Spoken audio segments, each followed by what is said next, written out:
Bien, ahora hablaremos sobre la guerra asimétrica. La evolución de la guerra asimétrica en el siglo XXI ha estado marcada por una serie de cambios significativos en comparación con las guerras asimétricas del siglo XX. La guerra asimétrica se refiere a conflictos en los que una de las partes es significativamente más débil en términos de fuerza militar, convencional y por lo tanto recurre a tácticas no convencionales para compensar esa desventaja. La guerra asimétrica se ha convertido en una expresión con buena acogida y gran popularidad para referirse a las nuevas guerras del siglo XXI. Sin embargo, su definición plantea algunas controversias. Por un lado, no es fácil caracterizarla, pues en la guerra asimétrica se conjugan medios irregulares de lucha y también con limitaciones a algunos instrumentos convencionales. Por otro lado, tampoco es sencillo detallar su presunto carácter novedoso desde un enfoque histórico. Aquí hay algunos aspectos claves de la evolución de la guerra asimétrica en el siglo XXI. Tenemos el uso de la tecnología.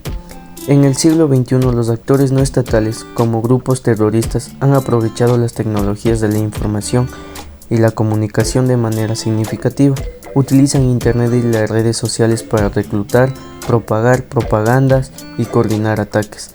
Además, la ciberguerra asimétrica se ha vuelto cada vez más común, con ataques informáticos dirigidos a gobiernos, a empresas y a organizaciones. La guerra híbrida. La guerra asimétrica en el siglo XXI se ha vuelto más híbrida y combinando tácticas militares tradicionales con tácticas no convencionales, como la desinformación, la guerra cibernética, el sabotaje económico y la propaganda. Los actores estatales a menudo utilizan estos métodos para sofocar la estabilidad de sus adversarios sin necesariamente recurrir a un conflicto militar abierto. Tenemos la descentralización. Los grupos terroristas y otros actores no estatales a menudo operan de manera descentralizada, lo que dificulta su identificación y derrota. Esto le permite adaptarse rápidamente a las respuestas de la fuerza de seguridad y mantener una presencia prolongada en regiones conflictivas. El conflicto en entornos urbanos. Los conflictos asimétricos en el siglo XXI a menudo se desarrollan en entornos urbanos, lo que plantea desafíos adicionales para las fuerzas convencionales.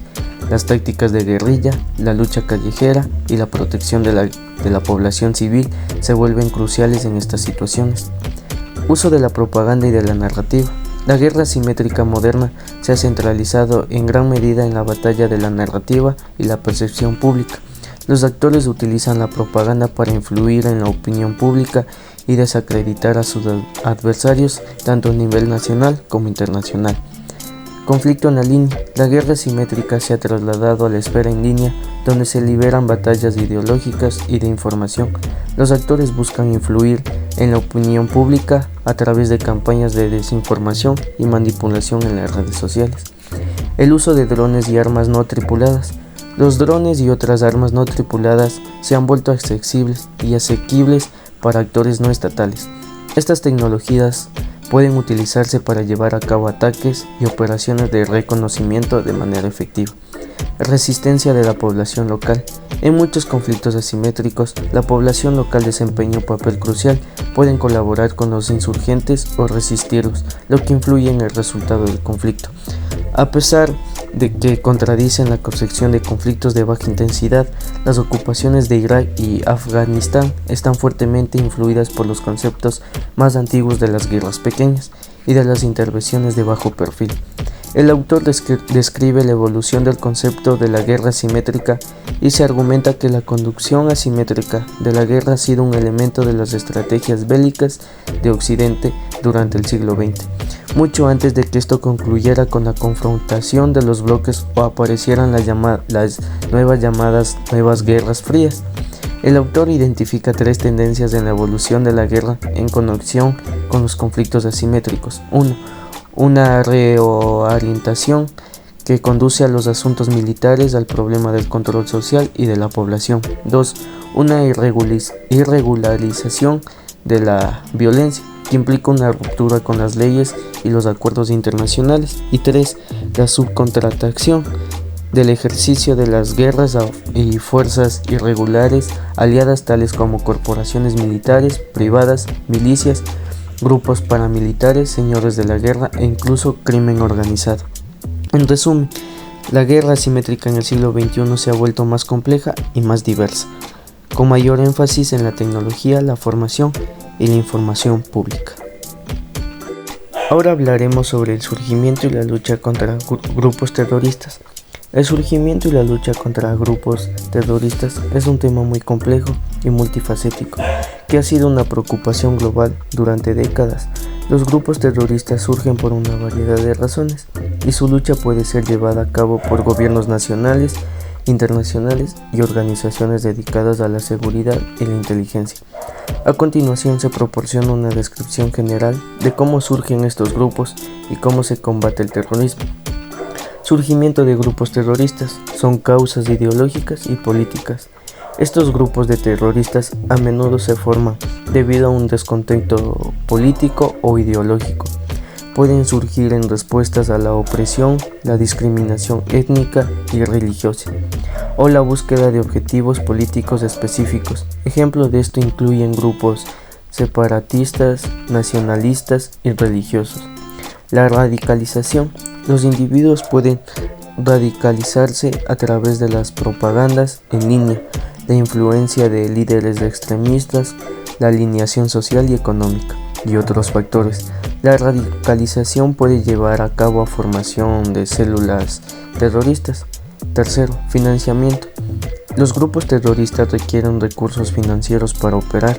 Pueden obtener fondos a través de actividades criminales como el tráfico de drogas, el contrabando de armas y el secuestro, y así como de donaciones de simpatizantes.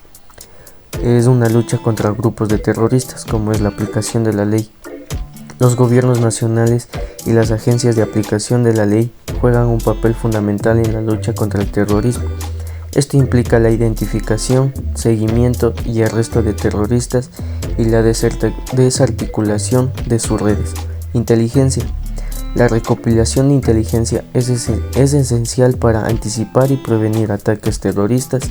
Se utilizan métodos de vigilancia, interceptación de comunicaciones y operaciones encubiertas para obtener información sobre los aviones y las actividades de grupos terroristas.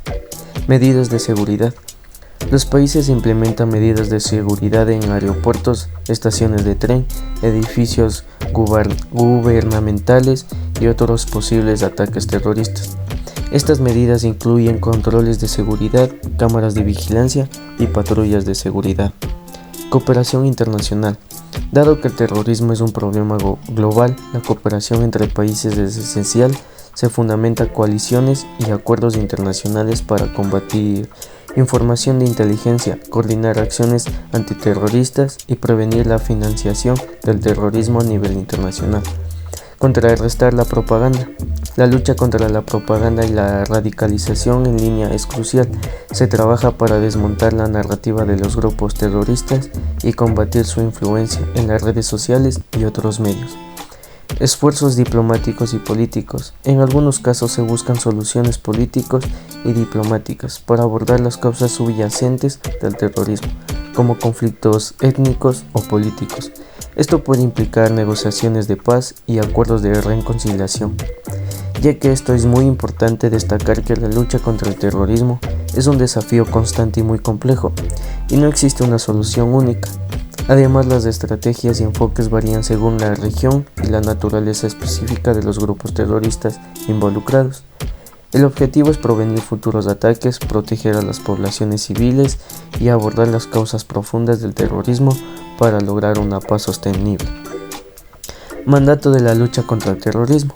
Se proporciona liderazgo, coordinación y creación de capacidad en apoyo de los esfuerzos de los Estados miembros para implementar la estrategia global de las Naciones Unidas contra el terrorismo y adoptar medidas prácticas para prevenir y combatirlo.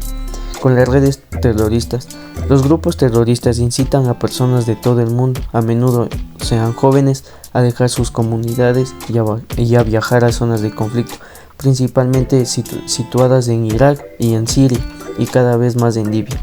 La manera de captar nuevos adeptos y radicalizarlos ha cambiado, prestándose mayor atención a los medios sociales y otros canales digitales. Los datos biométricos son cada vez más importantes para identificar a los combatientes terroristas extranjeros y evitar que crucen fronteras. A este respecto también fomentamos el intercambio entre el ejército y la policía de datos procedentes en los campos de batalla. Esto sería todo de mi tema. Muchas gracias.